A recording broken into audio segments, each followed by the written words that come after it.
نمل قسط نمبر 3۔ کسرے کاردار پہ رات کی تاریکی سیاہ بادلوں کی طرح اتری ہوئی تھی جو گہرے پراسرار رازوں سے لدے ہوں، ایسے جیسے بس ابھی برسنے کو تیار ہوں اور نہ برسیں تب بھی ان کی خوفناک گرج دور دور تک سنائی دیتی ہو۔ ایسے میں فارس غازی سبزہ زار پہ اپنی اینیکسی کے سامنے کھڑا تھا۔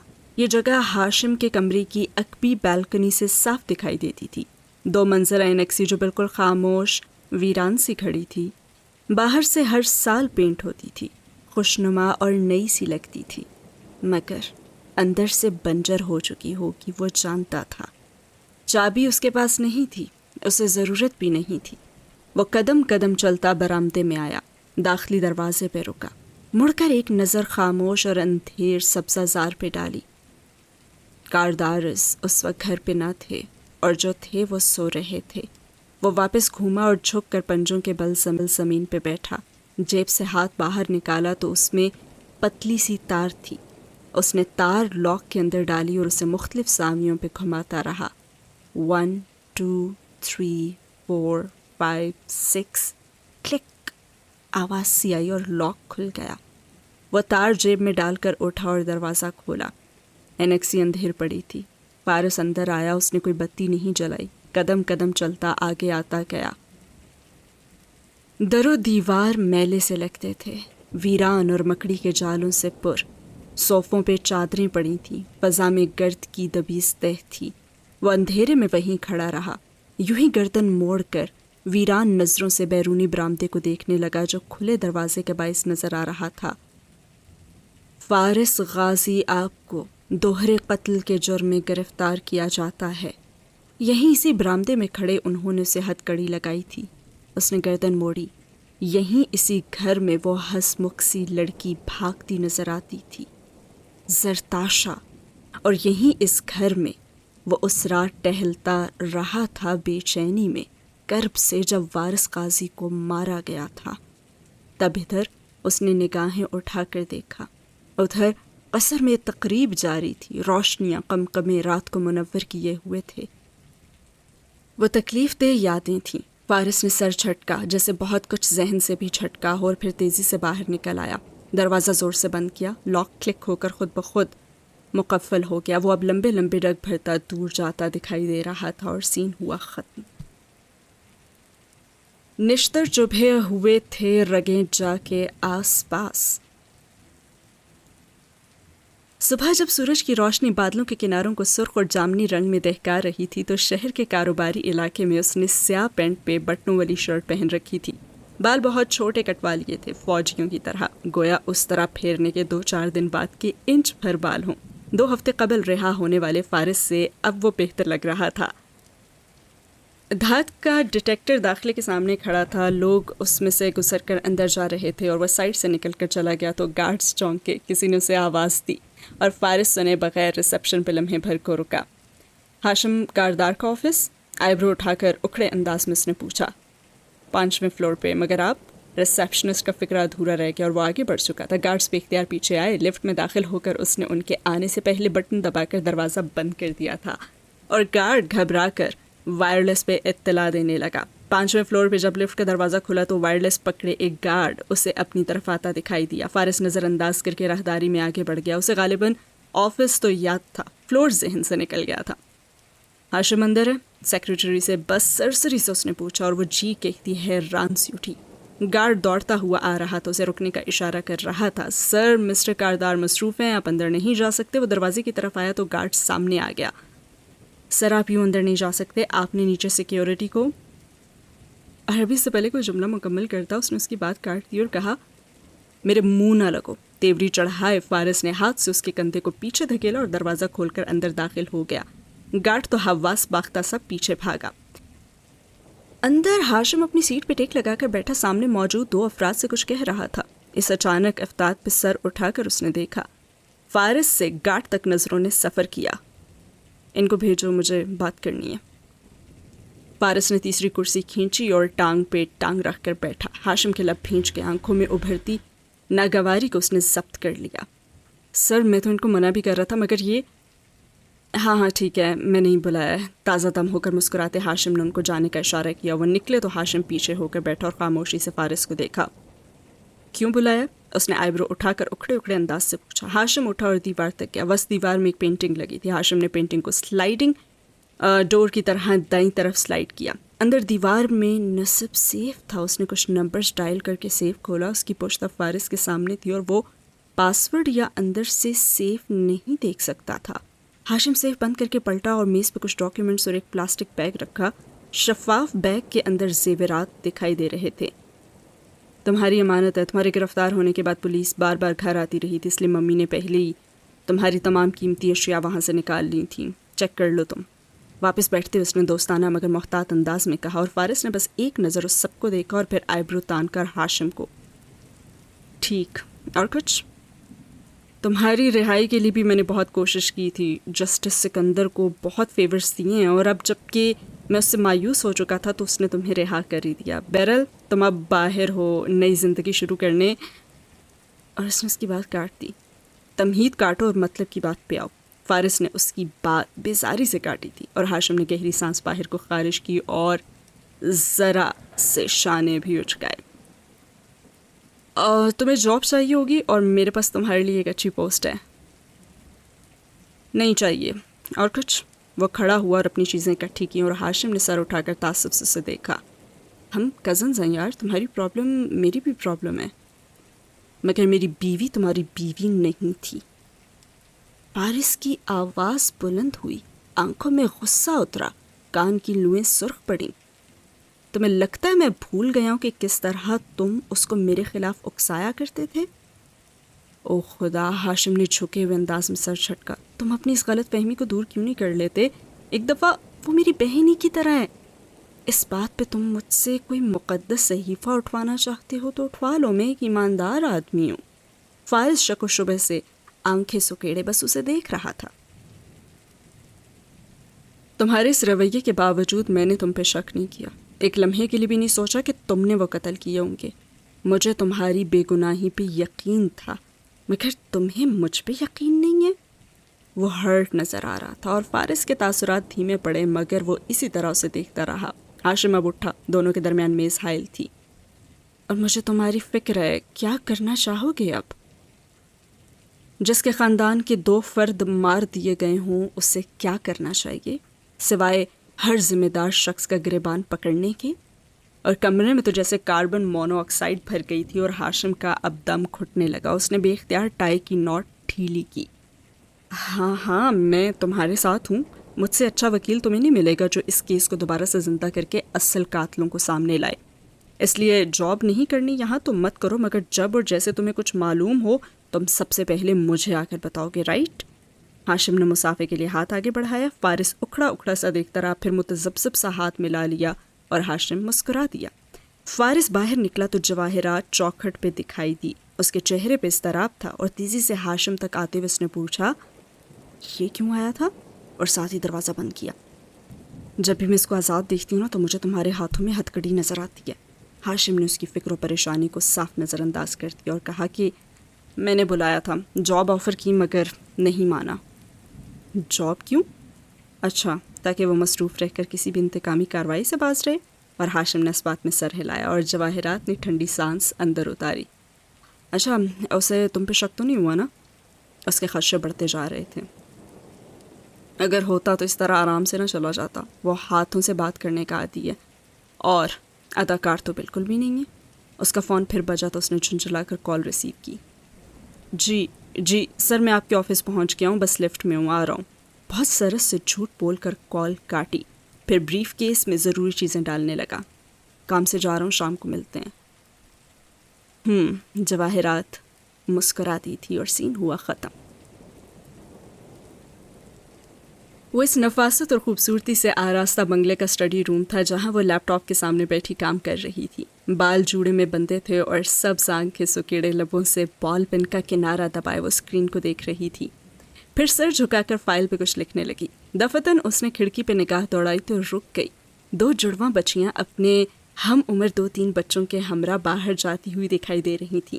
سارا پین چھوڑ کر بے اختیار باہر لپکی۔ لاؤنج میں زرینہ بیگم بیٹھی سلائیوں پہ کچھ بن رہی تھی، گاہے بگاہے چلتے ٹی وی پہ بھی نظر ڈال ہی لیتی۔ سارا، یہ ترک ڈرامے دیکھ دیکھ کر ہم کچھ بے حیا نہیں ہوتے جا رہے؟ انہوں نے تائید چاہی مگر وہ سن ہی نہیں رہی تھی۔ امی، آپ نے بچیوں کو پھر پارک بھیج دیا، میں نے منع کیا تھا نا۔ بھویں سکیڑے وہ بے بسی سے کہتی ان کے سر پہ کھڑی تھی اور زرینہ بیگم نے خفکی سے اینک کے اوپر سے اسے دیکھا۔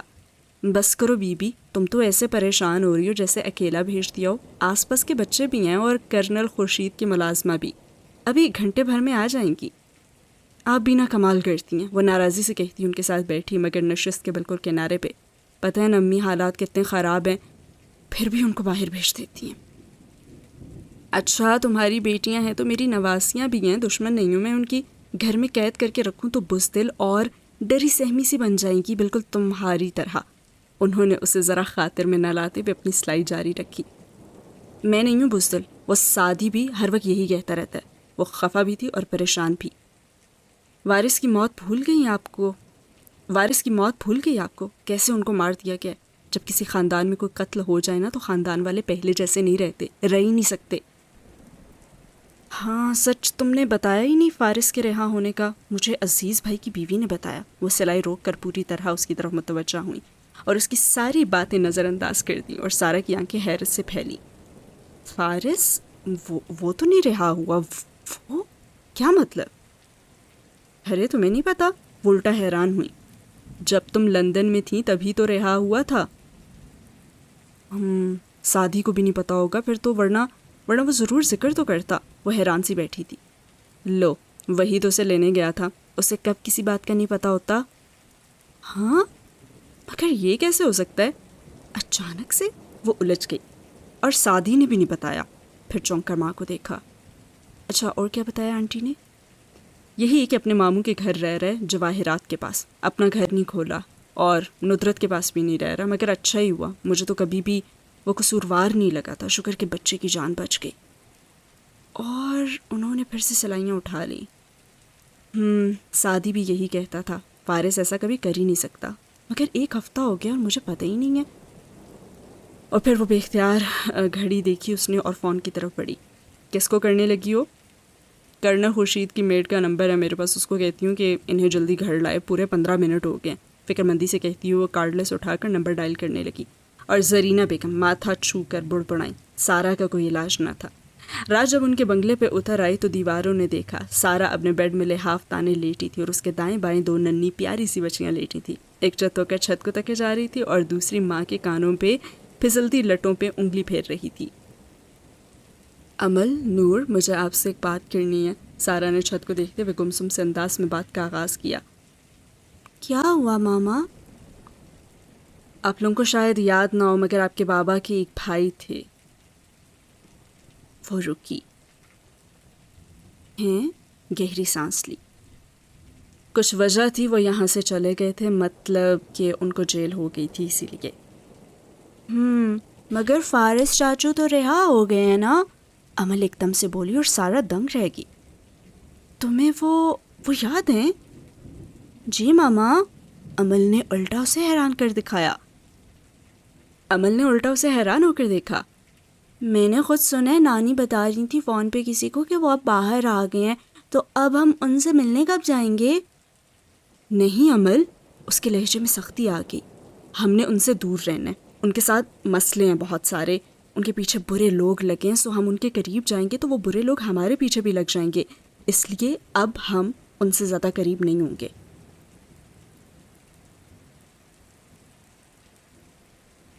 نور نے سر ہلا دیا، وہ ماں کے بالوں سے مسلسل کھیل رہی تھی مگر عمل نے اتنی ہی سمجھداری سے پوچھا۔ اوکے ماما، لیکن ہم ان سے ملنے کب جائیں گے؟ سارا اس کو دیکھ رہی تھی۔ میں نے کہا نا ہم ان سے ملنے نہیں جائیں گے، بے شک وہ بہت اچھے ہیں لیکن ان کے ساتھ رہنے سے ہمیں بھی نقصان پہنچ سکتا ہے، اس لیے اب میں تم دونوں کے منہ سے ان کا ذکر نہ سنوں، اوکے؟ درشتی سے کہہ کر وہ ذرا سی فکر مند تھی اور اب اس نے لیمپ بجھا دیا اور نور نے بتی بجھتے ہی فوراً سے آنکھیں بند کر لیں مگر عمل کی آنکھیں پوری کھلی تھیں اور سین ہوا ختم۔ سینٹورس مال میں رنگوں اور روشنیوں کا سیلاب جگمگا رہا تھا۔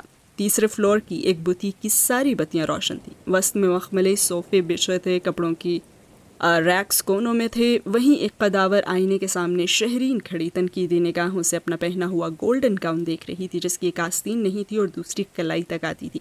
اس نے دائیں اور بائیں دونوں طرف سے ترچھی ہو کر عکس دیکھا. سنہرے باب کٹ بالوں کو 2 انگلیوں سے پیچھے کیا اور بیزاری سے منہ بنایا. فال اتنی اچھی نہیں ہے جتنی میں نے کہی تھی. اور قریب کھڑی لڑکی اسے جلدی جلدی وضاحت دینے لگی جس سے اس نے گویا سنا ہی نہیں تھا. وہ خود کو ہر زاویے سے آئینے میں دیکھ رہی تھی. اس کے عکس میں پیچھے صوفے پہ بیٹھی سونیا اور ساتھ مستعد کھڑی ملازمہ بھی دکھائی دے رہی تھی. سونیا بور سی ہو کر بار بار پاؤں قالین سے رگڑ رہی تھی. عکس میں دکان کا دروازہ بھی نظر آ رہا تھا اور وہ جو بگڑے موڈ سے مینیجر کو کچھ کہنے لگی تھی دروازے کو دیکھ کر بالکل ساکت ہو گئی اور پھر اس میں تھوک نکلا کیونکہ چوکھٹ پہ سادی کھڑا تھا. جینز کی جیبوں میں ہاتھ ڈالے وہ اسے ہی دیکھ رہا تھا. شہری نے مڑ کر صوفوں کی سم دیکھا. سمینہ سونیا کو لے کر اوپر فوڈ کورٹ جاؤ, میں کچھ دیر میں آتی ہوں. پھر مینیجر سے مخاطب ہو کر بولی, میں آپ سے بھی ذرا ٹھہر کر بات کرتی ہوں. وہ تو سر ہلا کر چلی گئی. البتہ سمینہ نے بچی کا ہاتھ پکڑتے ہوئے پسو پیش کی تھی. میم اوپر کس جگہ؟ سمینہ. اس نے تیز نظروں سے گھورا تو وہ فوراً سونیا کی انگلی تھامے ہوئے باہر نکل گئی اور شہرین پھر سے آئینے میں دیکھتے ہوئے گاؤن کا فال والا گلا انگلیوں سے در ادر کرنے لگی. وہ قدم قدم چلتا اس کے کندھے کے پیچھے آ کر کھڑا ہوا. تو آپ گولڈن پہن رہی ہیں, گڈ. میں بلیک پہن رہا ہوں. تم یہاں کر کیا رہے ہو؟ وہ مڑے بغیر آئینے میں اس کو دیکھتے ہوئے تیزی سے بولی اور سادی نے مصنوعی حیرت سے شانے اچکائے. یہ ایک مال ہے اور یہاں لوگ شاپنگ کرنے آتے ہیں. مجھے گھر سے فالو کر رہے تھے یا فون سے ٹریس کیا؟ کیا آپ یہ مان نہیں سکتی کہ ہم اتفاق سے ملے ہیں؟ ایک لمحے کے لیے بھی نہیں. اور سادی نے جواباً اس بات میں سر ہلایا. اوکے, آپ کے فون سے ٹریس کیا. اور شہری نے اس کی طرف پلٹی اور سنجیدگی سے دیکھا. ہمیں اس طرح ایک ساتھ نہیں نظر آنا چاہیے. اسی لیے آپ نے ان کو بھیج دیا؟ وہ ہاشم کو بتا دی گی. اس نے گویا چھڑک دیا. اتنی ناقابل اعتبار ملازمہ. وہ حیران ہوا. وہ نہیں, سونیا میری بیٹی. وہ اپنے باپ کو ہر بات بتاتی ہے. تلخی سے کہہ کر وہ کان میں پہنے سیاہ نگوں والے آویزے اتارنے لگی تھی. آپ اتنا ڈرتی ہیں ہاشم بھائی سے؟ سادی. شہری نے دبے دبے غصے سے اسے دیکھا. میں اس سے نہیں ڈرتی مگر وہ سونیا کو مجھ سے لے سکتا ہے اگر میں اس کے خلاف گئی. اور یو نو واٹ, تمہارے یہاں آنے کا مطلب ہے کہ تمہیں ہاشم کے خلاف میری مدد چاہیے اور میں ایسا کچھ بھی نہیں کرنے والی. دیکھیں, جب آپ نے مجھ سے مدد مانگی تھی تو میں نے بھی کیا ایسے ہی منع کیا تھا؟ وہ بہت سنجیدہ تھا اور شہری ایک ثانیے کو خاموش رہ گئی. وہ اور مسئلہ تھا. اس کی آواز دھیمی پڑی اور سادی جواب دیے بنا اس کو دیکھتا رہا. وہ بھی اسے دیکھتی رہی اور پھر سر جھٹکا. کیا چاہیے؟ اور وہ ہلکا سا مسکرایا اور اندرونی جیب سے ٹیبلٹ نکال کر میز پہ رکھ کے شہرین کے پرس میں ڈال دیا. سب اتنی پھرتی سے کیا کہ وہ الجھی سی کھڑی رہی. میرا ٹیب آپ کل مجھے پارٹی میں واپس کر دیں گی, بس اتنا سا کام ہے. مگر تم یہ خود بھی لے کر جا سکتے ہو پارٹی میں. وہ حیران ہوئی. سیکیورٹی پروٹوکول سخت ہے, موبائلز وغیرہ کی اجازت نہیں ہے, مگر آپ تو فیملی ہیں نا. تم کرنا کیا چاہ رہے ہو؟ آپ دوسرا کام کرنے کی حامی بھرے, میں بتا دوں گا. اور کیا ہے وہ دوسرا کام؟ اس نے بہت ضبط سے سینے پہ بازو لپیٹتے ہوئے پوچھا. مجھے ہاشم بھائی کے لیپ ٹاپ کا پاسورڈ چاہیے ہر صورت میں. تم اف. اس کا صبر جواب دینے لگا. تم پارٹی میں نہ ہی آؤ سادی, تم ہم دونوں کو مشکل میں ڈالو گے. میں 1 ہفتے سے جب سے ہاشم بھائی نے بالخصوص میرے لیے کارڈ بھیجوایا تو میں اس پارٹی کی تیاری کر رہا ہوں اور میں آپ پہ اعتبار کر رہا ہوں. آپ کو ہاشم بھائی سے اپنے تمام دکھوں اور اذیتوں کا بدلہ لینا ہے نا, تو پھر آپ کو میرے ساتھ کھڑے ہونا ہوگا, چاہے آپ پسند کریں یا پھر نہ کریں. آپ مجھے ہاشم بھائی کا پاسورڈ لا کر دیں گی. اس نے سنجیدگی اور مضبوطی سے ایک ایک لفظ ادا کیا اور شہرین کے تاثرات دھیمے پڑے. اس نے تذبذب, امید اور خدشات سے بھری آنکھوں سے سادی کو دیکھا. تم کیا کرنے جا رہے ہو؟ اور وہ اداسی سے مسکرایا. ایک زخمی سی مسکراہٹ تھی. جو انہوں نے ہم سے چورایا تھا میں تو بس وہ واپس چرانے جا رہا ہوں. اور اسی کے ساتھ یہ سین ہوا ختم. باب نمبر 2 شروع کرتے ہیں. فریب کار. اور ابلیس کا ساتھ ہی مامون بھی تھا, جنت سے نکالے جانے والی ایک کمتر روح, کہ وہاں بھی اس کی نگاہ اور سوچ نیچے جھکی رہتی اور زیادہ سراہتی سونے کی بنی جنت کی روش کو. یہ منظر اسے کسی بھی دوسرے سے زیادہ مزہ دیتا ہے. اس نے سکھایا بنی نو انسان کو اپنے ناپاک ہاتھوں سے دھرتی ماں کے بطن کو کھود کر لوٹنا. ان خزانوں کو جو چھپے بہتر تھے, جلد ہی اس کی فوج نے جہنم کی پہاڑی میں ڈالا ایک وسیع چھید اور کھود ڈالی سونے کی پسلیاں. نہ کوئی حیران اس بات پہ کہ سونا اگتا ہے اندھیر جہنم میں کہ شاید مٹی ہی قابل ہے اس قیمتی بلا کے. ماخوذ از ملٹن جنت گم شدہ. حسن و عشق کا سوز تعلق سمتوں کا پابند نہیں، اکثر تو خود شمع کا شعلہ بڑھ کے گیا پروانے تک. ہاشم کاردار کی بیٹی سونیا کی سیاہ سنہری سالگرہ آج یعنی ہفتے کی شام کو تھی. شاید اسی لیے ہفتے کی صبح بھی چمکیلی سنہری طلوع ہوئی تھی. ذوالفقار یوسف کے گھر میں ناشتے کا دھواں، ندرت کی ڈانٹ بھری تاکیدیں، حنین کی بھاگم بھاگ تیاری، سب ایک ساتھ چل رہا تھا. سعدی آج بھی صبح سویرے ریسٹورانٹ چلا گیا تھا.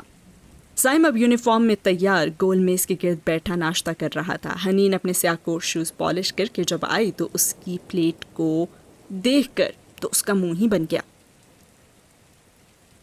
امی میں نے نہیں کھانا ڈھکن ٹوسٹ. یہ موٹا آلو میرے لیے بریڈ کا پہلا اور آخری توست ہی بچاتا ہے ہمیشہ. وہ ماتھے کے بالوں پہ برش پھیرتی ہوئی وہیں سے چلائی تھی اور کچن سے ندرت کا ٹپٹا ہوا جواب فوراً آیا. 1000 دفعہ کہا ہے کھانے کی چیزوں کے نام مت رکھا کرو. اور اس نے منہ میں بڑبڑاتے ہوئے آگے ہو کر سیم کا آدھا پراٹھا توڑ لیا اور خلاف معمول سیم نے کوئی رد عمل ظاہر ہی نہیں کیا، چپ چاپ کھاتا رہا. وہ ناشتہ کر کے اٹھی تھی کہ سیم نے پکارا، ہنا ہنا. اس نے گھور کر اسے دیکھا. تاریخ گواہ ہے کہ تم نے مجھے بغیر کام کے ہنا کبھی نہیں کہا. آج کا لنچ میری طرف سے ہے. ہاتھ جھاڑتے اس نے مزید سنجیدگی سے اطلاع دی اور حنین نے بیگ کندھے پہ ڈالا، فائل اٹھائی اور استہزائیہ انداز میں سر جھٹکا. مجھے گیس کرنے دو کہ کیا منگوایا ہوگا تم نے. ہوں گے سموسے، ساتھ میں چرخہ اور آلو کے چپس، اور جیسے ان سب اشیاء پہ لعنت بھیج کر دروازے کی طرف بڑھی جہاں باہر وین والا ہارن دیے جا رہا تھا. اسپرنگ رولز، بہاری کباب اور بیکڈ ہوئے آلو. سیم نے عقب میں بڑے سکون سے کہا اور حنین کے قدم زنجیر ہوئے اور آنکھیں بے یقینی سے پھیلی اور یکدم وہ مڑی، کوہنی سے دبوچ کر اسے سامنے کھڑا کیا اور کہنے لگی، پھر ساتھ میں ہوگی پودینے کی چٹنی. اور مشکوک نظروں سے اسے گھورا. تمہاری فیوریٹ میونیز والی ساس. اور حنین کے لب بھرپور مسکراہٹ میں پھیل گئے اور آنکھوں میں شرارت چمکی اور بازو چھوڑا اور چلنے کا اشارہ کیا. اب کام بتاؤ. رات ہاشم بھائی کی بیٹی کی سالگرہ میں نے بھی جانا ہے. وہ دونوں ساتھ چلتے باہر آئے تو باغیچہ کراس کرتے ہوئے سیم نے اس سے کہا، سعدی بھائی نے کہا تھا کہ امی نہیں جا رہی ہیں تو میں گھر میں ہی رہوں. تمہارے پاس بلیک سوٹ ہے؟ ہاں، وہی جو بھائی نے برتھ ڈے پہ دیا تھا. تو پھر اس کو دھوپ لگوا لو، ہوا لگوا لو اور استری کروا لو. وہ گیٹ بند کر کے وین کی طرف بڑھتے ہوئے بڑے سکون سے بولی اور سیم نے خوشگوار بے یقینی سے اسے دیکھا. مگر تم بھائی کو مناؤ گی کیسے کٹو؟ سوری ہنا. سیم یوسف، یہ جو آج تم مجھ پہ اپنی پاکٹ منی جھونک رہے ہو نا، یہ اس لیے ہے کہ تمہیں پتہ ہے کہ اس کام کے لیے صحیح بندی تو میں ہی ہوں. اس لیے اپنے سوٹ کی فکر کرو بس. کہہ کر وہ وین میں چڑھ گئی. اندر رافعہ اور خدیجہ بری طرح دہرائی کرنے میں مگن تھی، جبکہ نائمہ کتاب کھولے کچھ لکھ رہی تھی. آج ان کا آخری پیپر تھا. کیسی تیاری ہے؟ اس نے امتحان کی صبح کا مخصوص سوال دہرایا. یار کچھ نہیں آتا، سب کچھ مکس ہو رہا ہے سمجھو. رافعہ نے ہراساں نفی میں سر ہلاتے ہوئے مخصوص جواب دیا. حنین نے اپنی فائل کھولی اور سرسری سے نگاہ دوڑانے لگی. پھر کسی احساس کے تحت نائمہ کو دیکھا. وہ ٹیشو پیپر پہ کچی پینسل سے کچھ لکھے جا رہی تھی. نقل کی یہ طریقے ان کو جانے سوچتے کہاں سے تھے. اگر پکڑی گئی تو؟ حنین نے قریب ہو کر سرگوشی کی اور اس نے گھور کر اسے دیکھا. تو گرمی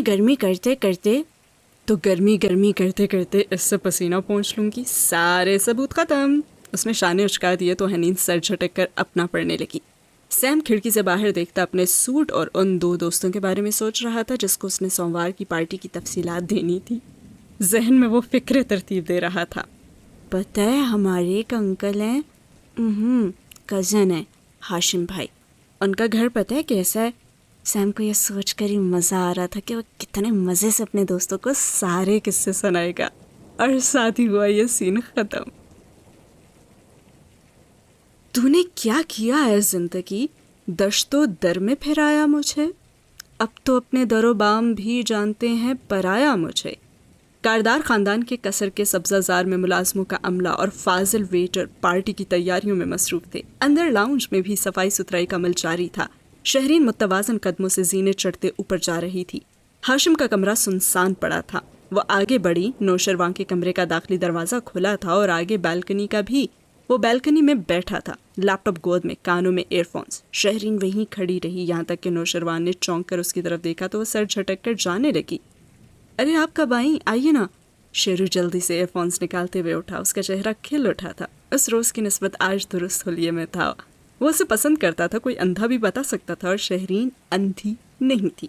البتہ اسے معلوم تھا کہ وہ کہنے کی ہمت نہیں رکھتا تھا, اور شہرین نے پریشانی میں نفی میں سر ہلایا. نہیں تم بیٹھو. پھر رکی. ہاشم ہے یا؟ اس نے نوشروان کے بھائی کا نام لیا, وہی بھائی جس کے ڈر کے باعث شیرو کبھی نہیں کہہ سکے گا. بھائی کا آف تھا, مگر وہ شاید شہلا آنٹی کے کیس کے لیے کہیں گئے ہیں. ان کے ڈرائیور نے ایکسیڈنٹ کر دیا تھا کسی کا. وہ ابھی تک منتظر کھڑا تھا اور شہرین کی آنکھوں میں مایوسی ابھری. خیر وہ ہوتا بھی تو میرا کام نہیں ہونا تھا. اٹس اوکے, جانے دو, وہ کہہ کر پلٹنے لگی. کیا کام؟ مجھے بتائیں نا. وہ قدم قدم اٹھاتا اس تک آیا. چھوڑو, تم سے نہیں ہوگا. ویل اگر آپ نے اپنے کام کا ذکر مجھ سے کیا ہے تو یقیناً آپ کو لگتا ہوگا کہ میں کر سکتا ہوں, تو بتائیے. وہ اتنا بے وقوف بھی نہیں تھا, اور شہرین تھکے انداز سے مسکرائی. سونیا, وہی اصل مسئلہ. اس کو میری اور ہاشم کی پکچرز چاہیے ہنی مون کی. اچھا تو آپ کے پاس نہیں ہے؟ نوشروان کو اندر سے شاید خوشی ہوئی. میں تکلیف دہ یادوں کو سنبھال کر نہیں رکھتی. اس نے سنہرے بالوں میں ہاتھ پھیر کر ان کو پیچھے کرتے ہوئے کہا. وہ دونوں ہنوز چوکھٹ پہ کھڑے تھے. شادی کی تو میرے پاس بھی ہوں گی, مگر ہنی مون والی ہاشم کے لیپ ٹاپ میں ہوں گی, اور میں تمہارے بھائی کے منہ نہیں لگنا چاہتی. اس نے بہت ہی لاپرواہی سے لیپ ٹاپ کا ذکر کیا. نو پرابلم, میں کاپی کر دیتا ہوں. بھائی آفس نہیں گئے تو لیپ ٹاپ گھر پہ رکھ کے گئے ہوں گے. وہ چلتا ہوا ساتھ والے کمرے میں آیا, بتی آن کی. اچھا جلدی کرنا, میں اس کمرے میں زیادہ دیر نہیں رکنا چاہتی. اس نے فلیش ڈرائیور بڑھاتے ہوئے کہا, اور نوشروان نے ڈر پکڑتے ہوئے نظر بھر کر اس کے چہرے کو دیکھا. میں سمجھ سکتا ہوں, وہ جواباً زخمی سے مسکرائی. نوشروان نے ہاشم کی اسٹڈی ٹیبل سے لیپ ٹاپ اٹھایا اور آن کیا. وہ اس کے ساتھ کھڑی ہو کر دیکھنے لگی, اور ساتھ ہی انگلیاں مروڑ رہی تھی. او پاسورڈ, اب یہ کیا ہے؟ سب کچھ ٹھیک ہوتے ہوئے جب پاسورڈ مانگا گیا تو نوشروان کراہ کر رہ گیا, اور شہرین کے بھی ماتھے پر بل پڑ گئے. میں نے کہا تھا نا کہ تم سے نہیں ہوگا, جانے ہی دو. وہ مڑنے لگی. ایک منٹ ٹھہریں تو. اس نے موبائل نکال کر ہاشم کو کال میں لائی. میرا نام نہ لینا تاکہ وہ بالکل بھی اپنا پاسورڈ نہ دے, وہ تلخی سے بولی, اور نوشروان نے خاموش رہنے کا اشارہ کیا, اور وہ بہت سمجھدار نظر آنے کی کوشش کر رہا تھا. ہاں شیرو بولو. وہ مصروف تھا. بھائی یار یہ آپ کے لیپ ٹاپ کا پاسورڈ کیا ہے؟ کیوں کیا ہوا؟ اپنی تمام تر مصروفیات کے باوجود وہ چونکا تھا. کچھ پکچرز چاہیے تھی سونیا کے لیے. کون سی پکچرز؟ وہ ہاشم تھا, کھٹک گیا. بھائی دے رہے ہو یا میں کچھ اور کروں؟ اس کا موڈ بگڑنے لگا. پھر ہوں اچھا کہہ کر سر ہلا کر فون بند کیا اور مسکراتے ہوئے کی بورڈ کے بٹن دبائے. اس کے کندھے سے جھانکتی شہرین نے ان کو حفظ کیا, گو کہ اس کی ضرورت نہیں تھی, اور پھر لاپرواہی سے ادھر ادھر دیکھنے لگی. یہ لفظ تو اس کو ازبر تھا, آنکھیں بند کر کے بھی ٹائپ کر سکتی تھی. آپ بتاتی تو جائیں کہ کون کون سی چاہیے. ان کی ہنی مون, شادی اور دیگر مواقع کی اب تصاویر کھلتی جا رہی تھیں. مقصد پورا ہونے کے بعد شہرین کو جانے کی جلدی تھی, اور اس نے بس کہا کہ یہ والی اور یہ تینوں. وہ انگلی سے اسکرین پر اشارہ کرتی ہوئی بتانے لگی, اور نوشروان نے کاپی کرتے ہوئے اس کے چہرے کو دیکھا. وہ ضبط کرتی ہوئی نظر آ رہی تھی, اور اس نے افسوس, ہمدردی اور ہم سب محسوس کیا تھا, سوائے فریب کی بو کے, اور سین ہوا ختم. میں تو لب کھول کے پابند سلاسل ٹھہرا, تیری اور بات ہے تو صاحب محفل ٹھہرا. کمرہ امتحان میں معمول کا سناٹا چھایا ہوا تھا. 2 ممتحن خواتین کرسیوں کی قطاروں کے بیچ ٹہل رہی تھیں. لڑکیاں سر جھکائے بس دھڑا دھڑ لکھے جا رہی تھیں, اور ہنی نے دفعتاً درد کرتی ہوئی اپنی انگلیوں کو سہلاتے ہوئے سر اٹھایا, اور پھر گردن کو ریلیکس کرتے ہوئے دائیں طرف دیکھا. کمرے کی ایک دیوار کھڑکی سے ڈھکی تھی, اور سامنے سڑک اور بنگلوں کی قطار نظر آ رہی تھی. جس لاء کالج کو ان کا امتحانی مرکز بنایا گیا تھا وہ دراصل ایک بڑا سا بنگلہ تھا, اور یہ یقیناً کمرہ ڈرائنگ ڈائننگ کے طور پر استعمال کے لیے بنایا گیا ہوگا. اس نے سوچا. نیچے لان تھا, اور وہاں سے ادھیڑ عمر وکیل صاحب کی کار نکلتی دکھائی دے رہی تھی, جو ہائی کورٹ کے وکیل تھے. اس لاء کالج کے مالک تھے, اور ہر پیپر میں بار بار امتحانی کمروں کا چکر لگا کر اپنی خراب انگریزی میں لڑکیوں کو نقل کرنے کے نتائج سے ڈرانے کی کوشش کرتے تھے. شکر ہے کہ وہ کہیں جا رہے تھے, اور اگلے 1.5 گھنٹے پہ وہ سر پہ سوار نہیں ہوں گے. اس نے مسکراہٹ دبا کر سوچا اور دوبارہ پرچے پہ جھک گئی. نائمہ نے پیچھے سے اسے ٹوکا. اس نے جھنجھلا کر ممتحن کو دیکھا جس کی ان کی طرف پوچھ تھی اور پیچھے مڑی. کیا ہے؟ رافیہ کو دو. اس نے ٹشو آگے کیا اور حنین نے جلدی سے ٹشو پکڑا جیسے کوئی جلتا ہوا انگارہ اور رافیہ کی کمر پہ پین چبھا کر اسے متوجہ کیا. اور ممتحن اب چلتی ہوئی آگے جا رہی تھی اور قطار ختم کر کے ہی وہ مڑتی اور اس سے پہلے ہی اس نے رافیہ کو وہ دے دینا تھا. مگر رافیہ یا تو ڈر گئی تھی یا اس سے سمجھنے میں غلطی ہوئی یا ممتحن غلط وقت پہ مڑی اور ٹشو پکڑاتی حنین کے ہاتھوں سے ٹشو گرا اور وہ فوراً پیپر پہ جھکی اور اس کی گھبراہٹ نے سب واضح کر دی. اور ممتحن خاتون تیز تیز اس کی طرف آئی. جھک کر ٹشو اٹھایا, اسے کھولا. حنین نے سر جھکایا, اگلا لفظ لکھنے کی کوشش کی مگر ہاتھ نم ہو گئے, پرچہ نم ہو گیا, سیاہی پھیلنے لگی. آپ نقل استعمال کر رہی تھی؟ کہاں سے آیا یہ آپ کے پاس؟ چھوڑیں پیپر. دو ہاتھوں نے اس کا پرچہ کھینچا اور دو ٹیچرز مزید اس کی طرف آئیں اور وہ ہکا بکا سی بیٹھی. یہ میرا نہیں ہے میم, مجھے تو پتہ بھی نہیں ہے اس میں کیا ہے. جھوٹ مت بولو, میں نے خود تمہیں اسے پکڑے ہوئے دیکھا تھا. یہ نائمہ نے دیا تھا رافیہ کو دینے کے لیے. اس نے پچھلی اور اگلی دونوں کو گھسیٹا کہ وہ کوئی اس کی اچھی دوستیں نہ تھی جن کو وہ بچاتی. ارے میرا کیوں نام لے رہی ہو؟ مجھے نہیں پتا یہ کیا کہہ رہی ہے. دونوں تو لاتعلق ہی ہو گئی اور کمرے میں تماشا لگ گیا. سب سر اٹھا کر دیکھنے لگے اور ٹیچرز اسے اٹھا رہی تھی کہ وہ اپنی چیزیں لے کر آفس میں آ جائے اور اس کا پرچہ ختم.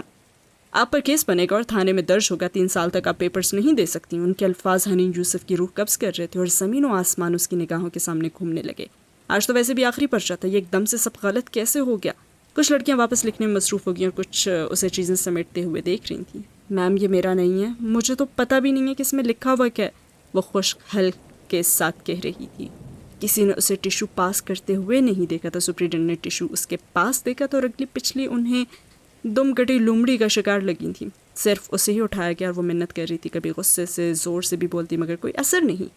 میڈم اسے 2 کمروں سے گزار کر ایک آفس نما کمرے میں لے آئیں. اسے کرسی پہ بٹھا دیا, پرچہ پیپر ویٹ تلے رکھ دیا گیا اور ایک دوسری ٹیچر کو یونیورسٹی کی انسپیکشن ٹیم کو کال کرنے کا کہا گیا اور مقدمے کا پرچہ انہوں نے ہی آ کر بنوانا تھا. ٹیم شہر کے کسی دوسرے امتحانی مرکز کے دورے پر تھی اور ان کو آنے میں کچھ وقت لگنا تھا اور گھڑی کی ٹک ٹک حنین کے اعصاب پہ ہتھوڑے برسا رہی تھی. وہ سفید چہرہ لیے حواس باختہ اور پریشان سی بیٹھی تھی مگر خاموش تو نہیں تھی. وہ بار بار احتجاج کر رہی تھی. میم میں نے کچھ نہیں کیا, وہ پچھلی لڑکی کا تھا. اگر آپ نے ایک لفظ مزید بولا تو میں اس پہ ابھی سرخ کانٹا پھیر دوں گی. انہوں نے غصے سے جھڑکا اور اس کی آنکھوں میں آنسو آ گئے اور اس نے سر جھکا دیا. مگر وہ ہار نہیں مان سکتی تھی, وہ سعدی یوسف کی بہن تھی. اوہ بھائی کو کتنی شرمندگی ہوگی اس پر. حنین چیٹنگ کرتے ہوئے پکڑی گئی, تھانے میں مقدمہ. وہ لرز کر رہی تھی. بھائی کبھی اس پر دوبارہ اعتماد کر سکے گا کیا؟ سپرنٹینڈنٹ کو ایک ٹیچر نے بلوا لیا. ایک دوسرے کمرے میں کچھ لڑکیاں کوسچن پیپر پر لکھ رہی تھیں. ان کی لاپرواہی نے ان کو بھی پھنسا دیا. ابھی پچھلے پیپر میں اسی جگہ پہ ایک پوری قطار جو کوسچن پیپر پہ پوائنٹس لکھ رہی تھی اور اسی قطار میں ٹہلتی ممتحن دونوں پہ پرچہ کیا تھا انسپیکٹر نے. اور ابھی وہی جلاد صفت انسپیکٹر پھر سے آنے والا تھا. سپرنٹینڈنٹ غصے سے باہر نکلی. حنین کمرے میں تنہا رہ گئی اور گھڑی کی ٹک ٹک ہر سو گونجنے لگی. میز پہ سپرنٹینڈنٹ کے پرس کے ساتھ ان کا موبائل رکھا تھا. حنین نے ادھ کھلے دروازے کو دیکھا اور لمحے بھر میں فیصلہ کیا. اسے مدد پکارنا تھا مگر کون آئے گا. موبائل اچک کر اس نے دھڑکتے دل سے نمبر ملایا. پہلے سعدی کا, پھر مٹا دیا. بھائی کے سامنے شرمندگی نہیں, پھر پھپھو کا اور 2 ہندسوں کے بعد ہی وہی مٹا دیا. اور کبھی بھی نہیں. اور ماموں کا تو کوئی نمبر ہی نہیں تھا, پھر کسے کرے. وقت کی ریت ہاتھوں سے پھسلتی جا رہی تھی. وہ تاریک سرنگ میں کھڑی تھی اور ایسے میں اچانک سے سنہری رنگ سے لکھے 11 ہندسے جگمگانے لگے. بنا سوچے سمجھے اس نے نمبر ڈائل کیا. یہ پہلی دفعہ تو نہیں تھا کہ وہ ایک دوسرے کو فیورز دے رہے تھے. ہیلو. ہاشم نے تیسری گھنٹی پہ فون اٹھایا اور وہ گاڑی کی پچھلی سیٹ پہ بیٹھا تھا اور ایکسیڈنٹ میں مرنے والی لڑکی کی فیملی سے مل کر وہ واپس آ رہا تھا. کیونکہ نمبر انجان تھا مگر ہاشم ہر انجان کال اٹھایا تو کرتا ہی تھا. ہاشم بھائی میں حنین بول رہی ہوں. منہ پہ ہاتھ رکھے وہ دبی سی آواز سے بولی اور خوفزدہ نظریں دروازے پہ ٹکی تھی. کون حنین؟ وہ یاد کرنے لگا تھا اور حنین کے گرد اندھیرے بڑھنے لگے. نقل کرنے پہ ایک پرچہ امتحانی مرکز میں موبائل کے استعمال پہ پھر دوسرا پرچہ. میں ندرت کی بیٹی, فارس کی بھانجی, زمر کی, اچھا سعدی کی بہن. ہاشم چونکا تھا. ہاں حنین بولو بیٹا, کیا ہوا, خیریت؟ اور اس کی آنکھوں سے آنسو گرنے لگے. ہاشم بھائی انہوں نے مجھے چیٹنگ کے جرم میں پکڑا ہے, پرچہ ہوگا, پلیز کچھ کریں. میں اوہ تم کدھر ہو, مجھے ایڈریس بتاؤ اور فون کہاں سے کر رہی ہو. اس نے جلدی ایڈریس بتایا کہ باہر سے بولتی سپرنٹینڈنٹ کی آواز قریب آنے لگی. سپرنٹینڈنٹ آ گئی, کال بیک مت کیجیے گا. یہ گھبرا کر اس نے فون رکھا اور دروازہ کھلا اور وہ اندر آ گئی. اور حنین نے ماتھے سے پسینہ صاف. اب دونوں ٹیچرز اس کی طرف متوجہ نہیں تھی. اسے تو وہ کنارے لگا ہی چکی تھی. اب پوری 5 لڑکیوں کے کوسچن پیپر کا معاملہ آ گیا تھا. انسپیکشن ٹیم آئے گی تو یہ پینڈورا باکس بھی کھلے گا. وہ لوگ سخت غصے میں تھی. کسی نے بھی موبائل کی سمت تو دیکھا ہی نہیں کہ ان کو بلا اجازت خود بھی موبائل استعمال کرنے کی اجازت نہیں تھی. حنین اب قدرے بہتر محسوس کر رہی تھی. ہاشم سے بات کر کے اسے تسلی ہوئی تھی. یہ لا کالج تھا، ہو سکتا ہے ہاشم ان خراب انگریزی والے پرنسپل کو جانتا ہو، وہ انہیں فون کر دے اور معاملہ ہی ختم ہو جائے. ہاشم سب کچھ کر سکتا ہے، جانتا ہے. اور یہ تو سب کو پتہ ہے کہ کام کے وقت ہاشم کاردار کو ہی پہلی کال کی جاتی ہے. اس نے کوئی غلطی تھوڑی کی ہے. وہ انگلیاں مروڑتی خود کو ریلیکس کر رہی تھی. گھڑی کی سوئیاں آگے بڑھ رہی تھیں اور وہ کھڑکی سے نیچے گیٹ کو دیکھنے لگی. یہاں سے گیٹ صاف دکھائی دے رہا تھا. وہ وکیل پرنسپل کب آئیں گے؟ اف کتنا وقت گزرا. سپرنٹینڈنٹ کی کتنی کڑوی کسیلی سنی، کچھ پتہ نہیں. پتہ اس وقت چلا جب اس نے گیٹ کے پاس سیاہ چمکتی کار رکتی دیکھی. پچھلا دروازہ کھول کر وہ نکلا. سیاہ سوٹ، ٹائی، سن گلاسز، ہاتھ میں سرخ کور کی فائل. گلاسز اتارے اس نے گیٹ پار کیا اور حنین کا سانس رک گیا. بہت عرصے بعد دیکھا تھا مگر وہ پہچان گئی تھی. وہ ہاشم تھا. ہاشم خود آیا تھا حنین کے لیے. وہ ساکت تھی. وہ وکیل لگ رہا تھا یا اس کی شخصیت ہی ایسی تھی؟ اسے کسی ملازم نے نہیں روکا اور وہ کسی سے امتحانی کمرے کا پوچھ کر اوپر آیا. راہداری عبور کی اور سپرنٹینڈنٹ کے آفس کے سامنے رک. حنین بے اختیار کھڑی ہوگی. اس کی آنکھوں میں امید اور خوف دونوں سمٹے تھے. سپرنٹینڈنٹ آپ ہیں؟ ہاشم نے سنجیدگی سے سپرنٹینڈنٹ کو مخاطب کیا اور وہ دونوں خواتین پزل سی ہو کر اسے دیکھنے لگی. جی میں ہوں، مگر یہ امتحانی مرکز ہے، یہاں غیر متعلقہ افراد کا داخلہ. اور اس کی شخصیت کے روپ میں وہ ذرا دھیمی سے کہنے لگیں. تو پھر آپ ان کو یہاں سے بھیج دیں کیونکہ مجھے اور آپ کو تنہائی میں بات کرنی ہے. ہاشم نے کرسی کھینچ کر ٹانگ پہ ٹانگ جما کر بیٹھا اور سنجیدگی سے دوسری ممتحن کی جانب اشارہ کیا. سپرنٹینڈنٹ تو پریشان ہوگی مگر دوسری ٹیچر خود ہی جلدی سے باہر نکل گئی. حنین بیٹا دروازہ بند کرو. اس نے اطمینان سے دوسرا حکم صادر کیا اور سپرنٹینڈنٹ چونکی. وہ اس بچی کا جاننے والا تھا مگر. اور حنین نے جلدی سے دروازہ بند کیا، پھر واپس آ کر کھڑی رہی. ٹانگوں سے جان نکلنے کو تھی مگر بیٹھی نہیں. ہاشم نے ابھی تک اس کی طرف دیکھا بھی نہیں تھا. دیکھیں آپ اس طرح کیسے اندر آ گئے، یہ کوئی طریقہ کار نہیں ہے. اب کہ ان کو غصہ چڑھنے لگا تھا. میں ہاشم کاردار ہوں، حنین یوسف کا وکیل، اور طریقہ کار میں ابھی آپ کو سمجھائے دیتا ہوں. مگر اس کے نام کا سپرنٹینڈنٹ پہ کوئی اثر نہیں ہوا. اسے نہیں جانتی تھی. اس بچی نے نقل کی ہے. یہ نقل کی بوٹی ٹیشو پیپر لہرایا. ہم نے اس کے پاس سے پکڑی ہے اور ابھی انسپیکٹر آ کر اس پر یہ پرچہ کاٹنے لگے ہیں. اس لیے میں یہاں آپ کی کوئی سفارش نہیں سننے والی. جی یہ نقل کی بوٹی اس کے پاس تو تھی، بالکل تھی. ہاشم نے اسبات میں سر ہلایا تو حنین نے کرنٹ کھا کر بے یقینی سے اسے دیکھا. اور یہ بوٹی اسے آپ نے پہنچائی تھی میڈم سپرنٹینڈنٹ. اور میڈم کا منہ کھل گیا. آنکھوں میں حیرت اور پھر غصہ لہرانے لگا مگر اب ہاشم نے اسے بولنے کا موقع ہی نہیں دینا تھا. یہ آپ ہی نے تو پہنچائی ہے، بالکل اسی طرح جیسے پچھلے چند سالوں میں آپ نے اپنی 3 رشتہ دار بچیوں اور ایک دوست کی بچی کو نقل پہنچائی تھی. ان 4 لڑکیوں کے بیان حلفی، نقل کے عمل کا طریقہ، ان امتحانی مراکز کی تفصیلات اور شناختی کارڈ کی کاپی سب اس فائل میں موجود ہے. اور جب میں یہ فائل یونیورسٹی انتظامیہ اور کنٹرولر امتحانات کو دکھاؤں گا اور جب وہ ان میں سے ایک بچی کے منہ سے یہ سب سنیں گے، کیونکہ وہ بچی بعد میں مدرسے چلی گئی تھی اور اب اسے اپنی نقل کی کمائی گئی ڈگری پہ بے حد ندامت ہے، تو پھر آپ کا کیا بنے گا؟ اور سپرنٹینڈنٹ کا تو رنگ سفید پڑا ہی. حنین الگ منہ کھولے ہاشم کو دیکھ رہی تھی جو سرخ فائل لہرا کر سب کہہ رہا تھا. یہ جھوٹ ہے، میں نے کبھی کسی کو نقل نہیں کروائی. وہ میرا مسئلہ نہیں ہے، یہ بچی میرا مسئلہ ہے. آپ اسے پیپر واپس دیں. اور اس کا جو ٹائم کتنا ٹائم ضائع ہوا ہے؟ رک کر حنین کو دیکھا. وہ جو ہکا بکا اسے دیکھی جا رہی تھی گڑبڑا کر گھڑی دیکھی اور کہنے لگی 40 منٹ.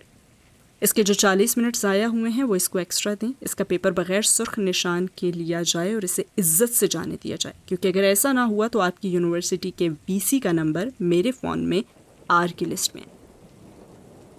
ساتھ ہی موبائل سکرین دکھائی کنٹرولر امتحانات کا S کی لسٹ میں اور IG کا T میں. سو میرے RST دبانے سے پہلے اس بچی کو اس کا پیپر واپس مل جانا چاہیے. وہ سپرنٹینڈنٹ کی آنکھوں میں دیکھ کر بہت اطمینان سے کہہ رہا تھا. یہ سب بکواس ہے اور ہم انسپیکشن ٹیم کو کال کر چکے ہیں، وہ آتی ہوں کہ وہ بے چین مضطرب غصے میں تھی.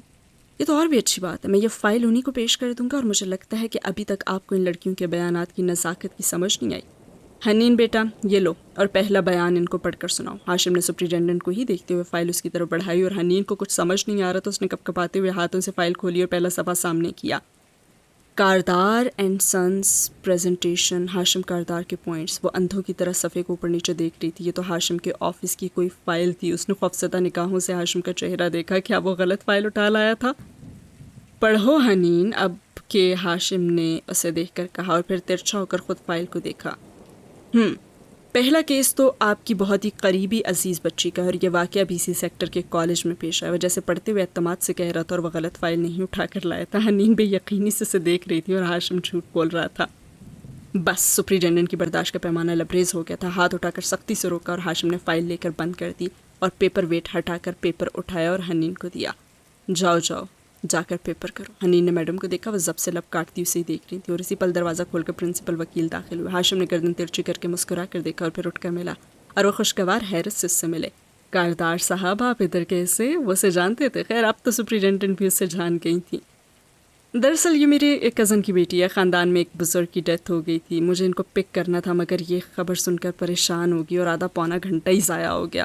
بامشکل پیپر مکمل کرنے پہ راضی کیا ہے میڈم نے، اور ایکسٹرا ٹائم بھی دیں گی، ان کی مہربانی. کہتے ہوئے اس نے مسکرا کر سپرنٹینڈنٹ کو دیکھا، جنہوں نے بامشکل اسبات میں سر ہلایا. نہیں بس تھوڑا سا ہی رہ گیا، میں 15-20 منٹ میں کر لوں گی. حنین پیپر دبوچے کھڑی ہو گئی تھی. جی بالکل، آپ آرام سے کریں، پرنسپل صاحب نے گرم جوشی سے کہا. پھر ہاشم کی طرف متوجہ، آئیے نا نیچے آفس میں چل کر بیٹھتے ہیں، بڑا ہی عرصہ ہو گیا آپ سے ملاقات نہیں ہوئی. ہاشم نے مسکراتے ہوئے انہیں دیکھا اور ساتھ ہی اپنی گھڑی کو بھی دیکھا. اس کا وقت بہت قیمتی تھا، مگر پھر بھی اس نے حنین سے کہا، پیپر دے کر آؤ، میں انتظار کر رہا ہوں. او میڈم، انسپیکشن ٹیم پہنچنے والی ہے، آپ نے ان کو کس سلسلے میں بلایا تھا؟ پرنسپل صاحب نے جاتے جاتے ایک دم ان سے پوچھا. حنین کی ٹانگوں سے جان نکلنے لگی. اس نے ہراساں سی ہو کر ہاشم کو دیکھا اور گہری نظر جو تھی اس نے سپرنٹینڈنٹ کو بھی دیکھ رہی تھی. وہ ہال نمبر 3 میں لڑکیاں کویسچن پیپر پہ لکھ رہی تھیں. تو اچھا ٹھیک ہے. وہ سر ہلا کر ہاشم کو باہر لے گئے اور حنین بھی پیپر کسی متاع عزیز کی طرح پکڑے وہیں سے نکل گئی. 20 نہیں اسے 25 منٹ لگے اور جلدی پیپر ختم کر کے وہ شعلہ بار نظروں سے خود کو گھورتی سپرنٹینڈنٹ سے نکاح میں لائے بغیر نیچے آئی تو ہاشم پرنسپل کے آفس جو پورش کے ساتھ ہی تھا کالج بنگلہ اس سے نکل رہا تھا اور اسے دیکھ کر خوشگوار سے مسکرایا. ہاشم بھائی تھینک یو سو مچ. وہ قریب آ کر بولی تو آواز بھر گئی اور آنکھیں بھی نم ہو گئی. ارے شکریہ کس بات کا، سادی اور تم نے ہم پہ ایک احسان کیا تھا، اس کو اسی کا بدلہ سمجھ لو. خیر میں نے پرنسپل سے کہہ دیا ہے، وہ اس امر کو یقینی بنائے گا کہ تمہارا پیپر بغیر سرخ کانٹے کے سیل ہو جائے. ان کو خبر نہیں ہوئی سارے معاملے کی؟ ضرور ہوگی، مگر تب تک تمہارا پیپر جا چکا ہوگا، بے فکر رہو، میں نے سب سنبھال لیا. اس نے اعتماد سے کندھے اچکائے. مگر وہ فائل، اس میں میڈم کی تفصیلات تو نہیں تھی. اور ہاشم نے ہنس کر سر جھٹکا. مجھے تو اس عورت کا نام بھی نہیں معلوم. ہاں مگر وہ سب آپ نے کیسے کیا؟ پھر میں نے اندازہ لگایا کم از کم 4 دفعہ تو اس نے یہ کام کیا ہوگا. لیکن اگر وہ ایماندار ٹیچر ہوتی تو؟ بہرحال وہ ایماندار نہیں تھی. اور اگر وہ فائل دیکھ لیتی تو؟ مجھے پتا تھا وہ نہیں دیکھے گی. اپنا اعمال نامہ کوئی بھی نہیں دیکھنا چاہتا. اس نے کلائی پہ گھڑی دیکھی. چلو تو میں ڈراپ کر دوں. اور سادی یوسف کی بہن بے اختیار 2 قدم پیچھے ہٹی. نہیں وین آ گئی ہوگی، اور اگر آپ نے چھوڑا تو سب کو پتہ چل جائے گا. ہاشم بھائی پلیز سعدی بھائی کو مت بتائیے گا. وہ یکدم خوفزدہ اور شرمندہ نظر آنے لگی. کیا یہ کہنے کی بات ہے؟ الٹا وہ حیران ہوا اور حنین نم آنکھوں سے مسکرا دی. آج پھر پارٹی پہ آ رہے ہو نا؟ زمر نے RSVPs ٹکٹ کر کے بھیج تو دیے تھے. جی پھپھو خود کارڈ دینے آئی تھی، ہم سب آئیں گے. اچھا زمر خود گئی تھی؟ گڈ. ہاشم مسکرا دیا اور پھر دوبارہ اس نے گھڑی دیکھی. اس کو جانا تھا سو مہذب انداز میں اجازت چاہیے. اور حنین کی نگاہوں نے اس کے کار میں بیٹھنے تک اس کا تعاقب کیا. اس کا پرفیوم اس کے گرد پھیلا تھا. وہ جادوگر تھا، ساحر. اور وہ مڑ گئی. ابھی اسے رافعہ اور نائمہ کی بھی تو خبر لینی تھی. اور سین ہوا یہاں پہ ختم. اسی کے ساتھ اس ایپیسوڈ کو کرتے ہیں یہاں پہ ختم. کیسی لگی آج کی ایپیسوڈ اور کیا ہونے والا ہے اس پارٹی میں؟ کیا سادی پاسورڈ جاننے کے بعد کیا کرنے والا ہے؟ اور سادی جو آلریڈی اس کو ہیک کرنے کے چکروں میں ہے، اس سے پہلے ہی ہاشم اس کی بہن پر ایک اور احسان کر کے اس کا دل جیت چکا ہے. تو کیا ہوگا جانیں گے ہم آنے والی ایپیسوڈ میں. ضرور بتائیے گا کامنٹ سیکشن میں آج کی ایپیسوڈ کیسی لگی. ملتے ہیں اگلی ایپیسوڈ میں. اللہ حافظ.